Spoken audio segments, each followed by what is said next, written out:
দেশে পর্যাপ্ত গ্র্যাজুয়েট থাকলেও শিক্ষার গুণগত মানসম্পন্ন শিক্ষিত লোকের অভাব বলে মন্তব্য করেছেন পররাষ্ট্র উপদেষ্টা মোহাম্মদ তৌহিদ হোসেন। বিকেলে রাজধানীর তথ্য ভবনে অফিসার্স ফোরাম রায়পুরা নরসিংদীর এক অনুষ্ঠানে অংশ নিয়ে তিনি কথা বলেন বর্তমান সরকার চাইলেও খুব বেশি বরাদ্দ দিতে পারবে না, কারণ দেশ থেকে প্রচুর অর্থ পাচার হয়ে গেছে।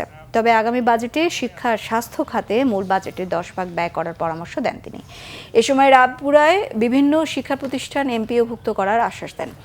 তবে সরকারের আর্থিক সীমাবদ্ধতা রয়েছে বলেও জানান তৌহিদ হোসেন। অনুষ্ঠানে বিদ্যুৎ ও জ্বালানি গবেষণা কাউন্সিলের চেয়ারম্যান মোহাম্মদ ওয়াহিদ হোসেন, রাজুকের চেয়ারম্যান অবসরপ্রাপ্ত মেজর জেনারেল সিদ্দিকুর রহমান সরকার সহ সরকারের বিভিন্ন খাতে নিয়োজিত নরসিংদীর গুরুত্বপূর্ণ ব্যক্তিরা উপস্থিত ছিলেন।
যে বিপুল পরিমাণ চুরি ডাকাতি হয়েছে, মানে রাতে শীত কেটে না, দিন দুপুরে আমার আপনার মতো ভালো পোশাক পরে যে চুরি চামারিটা হয়েছে সেটা দেশকে অত্যন্ত দুরবস্থায় ফেলেছে আর্থিকভাবে। কাজে একেবারেই নিতান্ত প্রয়োজন যে বিষয়গুলো সেগুলি নিয়েই আসলে আমরা এখন খরচ করছি। আমরা আসলে এই মুহূর্তে কিছুই প্রায় করতে পারবো না, কিন্তু কিছু চলমান প্রজেক্ট আছে সেগুলিতে আমরা ঢুকিয়েছি অনেকগুলো জিনিস। প্লাস যে খুব সামান্য অর্থ লাগবে, অর্থ বরাদ্দ আছে ইতিমধ্যেই, সেসব কাজ আমরা কিছুটা করতে পারছি।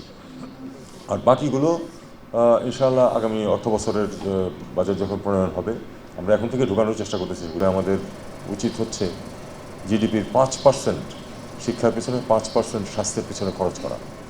যদি এটা করা যায়, আমি এমনও বলি যে এরপরে টাকা থাকলে কিছু করবেন, না থাকলে কিছুই করবেন না, কিন্তু এই দুটো জিনিসকে এগিয়ে নিতে হবে। শিক্ষার ব্যাপারে যে কোনো প্রজেক্ট যদি আসে, বিশেষ করে টেকনিক্যাল এডুকেশনের দিকে এখন নজর দেওয়া দরকার এবং শিক্ষার মান বাড়ানো দরকার।